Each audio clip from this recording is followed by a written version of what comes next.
Greater Hyderabad పరిధిలో అక్రమ కట్టడాలపై హైడ్రా ఉక్కుపాదం మోపుతోంది. అక్రమార్కులు కబ్జాకోర్లకు కంటి మీద కునుకు లేకుండా చేస్తోంది. చెరువులు, కుంటలు, నాలాలు ఆక్రమణలకు పాల్పడి నిర్మించిన కట్టడాలను కూల్చేస్తోంది.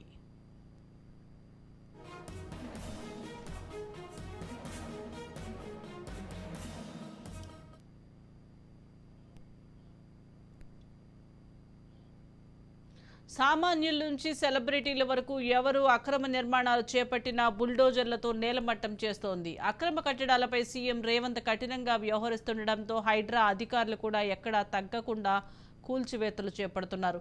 ఇక చెరువులు, కుంటలు, బఫర్ జోన్లు, ప్రభుత్వ స్థలాల్లో నిర్మాణాలకు అనుమతులు ఇచ్చిన అధికారులకు కూడా హైడ్రా చెమటలు పట్టిస్తోంది.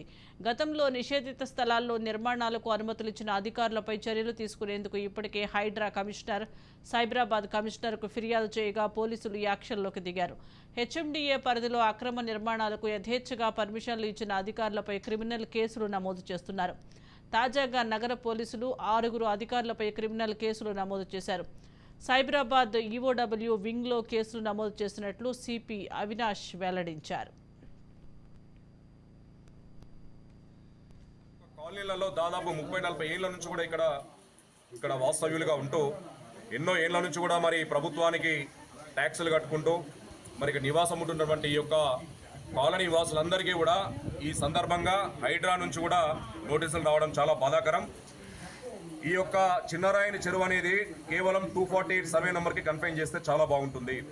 గతంలో ఉండి ఉండొచ్చు కాక 48 ఏకర్స్ 1957లో. కానీ మరి అల్వాల్ మున్సిపాలిటీ ఉన్నప్పుడు ఈ యొక్క అధికారులు ఏం చేసినారు? ఎఫ్టీఎల్ హద్దురాలు ఎక్కడ పోయినాయి, ఫెన్సింగ్ ఎక్కడ పోయింది, వాటిని మీరు ఏర్పాటు చేయడంలో మీరు విఫలమై మీరు మరి వీళ్ళందరూ కూడా బిల్డింగ్లు కట్టుకోవడానికి పర్మిషన్లు ఇచ్చి వీళ్ళకి ఇన్ఫ్రాస్ట్రక్చర్ డెవలప్ చేసి రోడ్లు వేసి స్ట్రీట్ లైట్లు వేసి కూడా మీరు హౌస్ ట్యాక్స్ కూడా మీరు కలెక్ట్ చేసుకుంటూ ఉంటూ వీళ్ళకి ఏ విధంగా మీరు నోటీసులు ఇస్తారు? వీళ్ళ తప్పేంటి? మధ్యతరగతి వ్యక్తులు ఎక్కడెక్కడి నుంచో ఇక్కడ వచ్చి కూడా మనకి ఇక్కడ హైదరాబాద్లో ఒక నివాసం ఉండాలని చెప్పి కూడా ఎంతో కూడబెట్టుకొని కొన్నేళ్ల నుంచి రెంటల్ హౌస్లో ఉంటూ కూడా ఈ యొక్క ప్రాంతం చాలా బాగుంటుందని చెప్పి కూడా ఈ ప్రాంతంలోకి వచ్చి ఈ యొక్క అన్ని పర్మిషన్లు తీసుకొని ఇక్కడ నివాసం ఉండే ప్రయత్నం చేస్తూ ఉంటే ఎటువంటి అవగాహన లేని ఈ యొక్క బాధ్యత రాహిత్యమైన ప్రజాకంటకమైనటువంటి ఈ యొక్క కాంగ్రెస్ ప్రభుత్వం ఈ ప్రజలకు ఇటువంటి నోటీసులు ఇవ్వడానికి భారతీయ జనతా పార్టీ తీవ్రంగా ఖండిస్తూ ఉన్నది.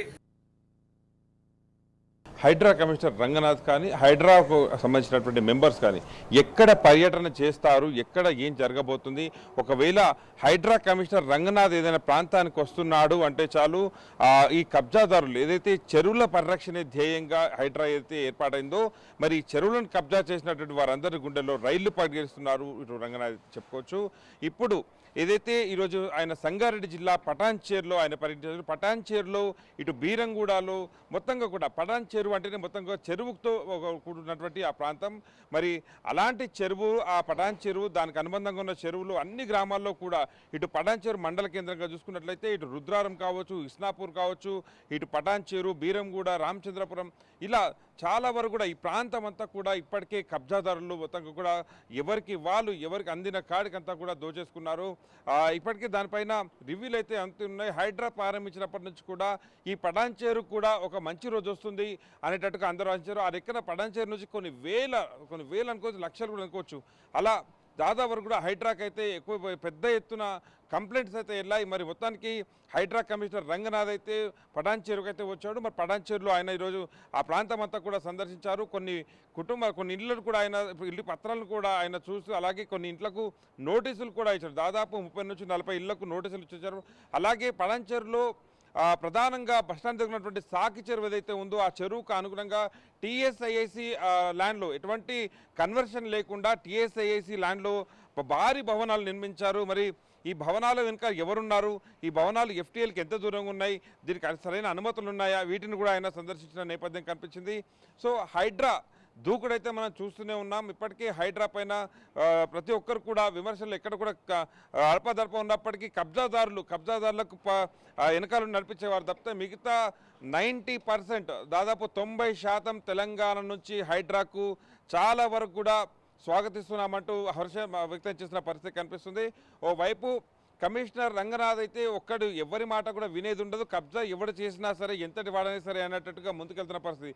ముఖ్యంగా ముఖ్యమంత్రి రేవంత్ రెడ్డి సోదరునికి సైతం హైడ్రా కమిషనర్ నోటీసులు ఇచ్చారంటే దీంట్లో ఎవరిని కూడా ఉపేక్షించేది లేదు అనేటట్టుగా దూసుకుపోతుంది హైడ్రా.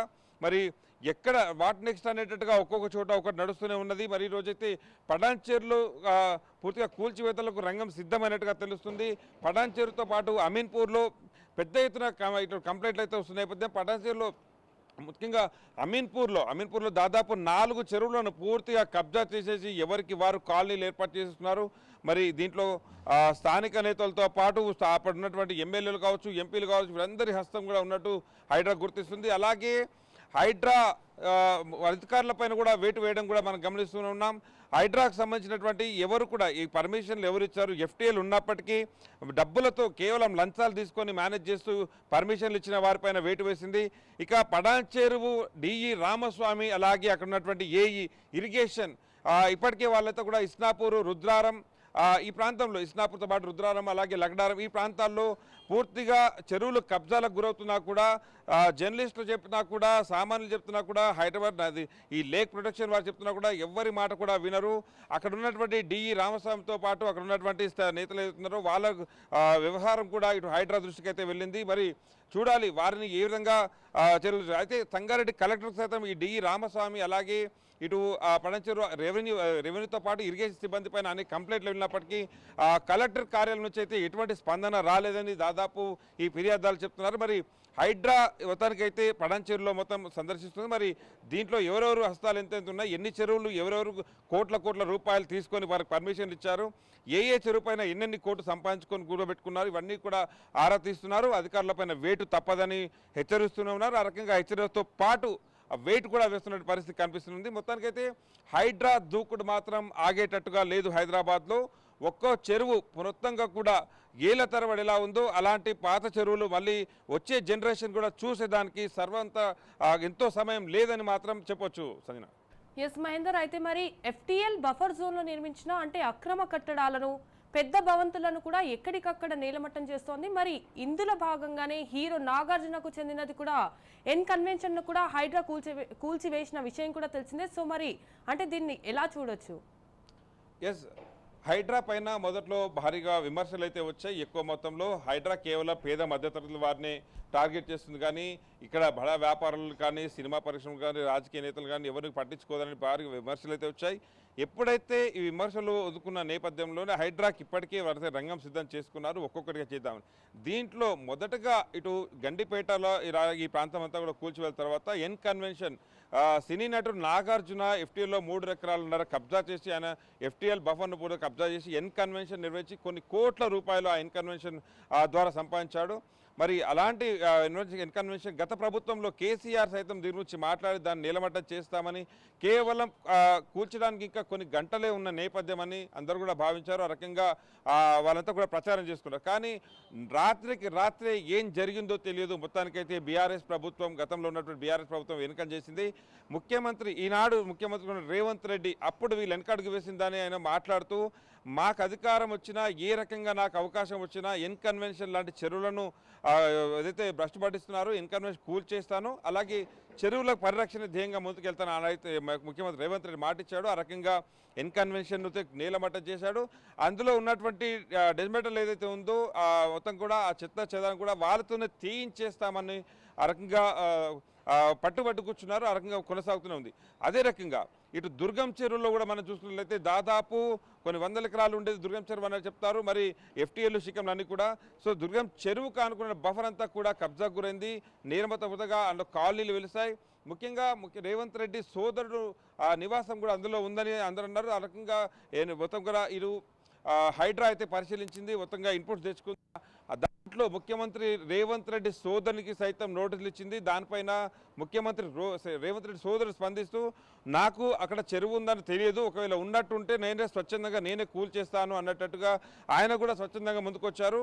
సో ఇలా ఒక్కొక్కరు బడా కాదు చోటా కాదు ప్రోత్తంగా కూడా ఎవరు అక్రమక చెరువులకు కబ్జాలకు పాల్పడ్డారో వాళ్ళందరి భరతం పడుతుంది హైడ్రా. ఇంకా మున్ముందు ఇది దూకుడు కొనసాగేది తప్ప ఎక్కడ కూడా ఆగేది కాదు. ఇది నిరంతర ప్రక్రియ. ఎలాంటి రాజకీయాలు ఎదురైనా ఎలాంటి ఒత్తిళ్ళు ఎదురైనా సరే మీకు ఖచ్చితంగా చేస్తామంటారు.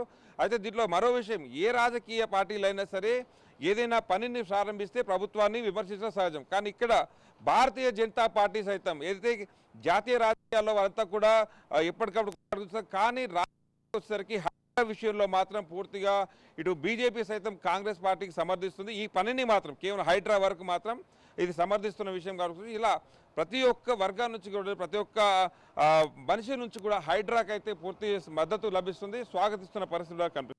ఇప్పుడే మొత్తంగా కూడా కేవలం కొండతవుతుంది ఎలకలన్నీ కూడా ఒక్కొక్కరిగా బయటకు వస్తున్నట్టు ఒక్కొక్కరుగా బయటకు వస్తున్నారు. మాది లేదంటే మాది లేదన్నట్టుగా రాజకీయ నేతలు వచ్చేసి చాలా వరకు కూడా సాంప్రదాయాన్ని శుద్ధపూసలు అయితే చెప్తున్న పరిస్థితి కనిపిస్తుంది. ఒక్కొక్కరుగా కూడా మేము తప్పే చేయలేదు, మేము అసలు చెరువులో మాకు లేనలేదు, ఒకరు ఉంటే కూల్చండి అనేటువంటి చాలా శుద్ధపూస మాటలు మాట్లాడుతున్న పరిస్థితి కనిపిస్తుంది. మరి వీటన్నిటిపైన త్వరలో చర్యలు అయితే ఉంటాయి.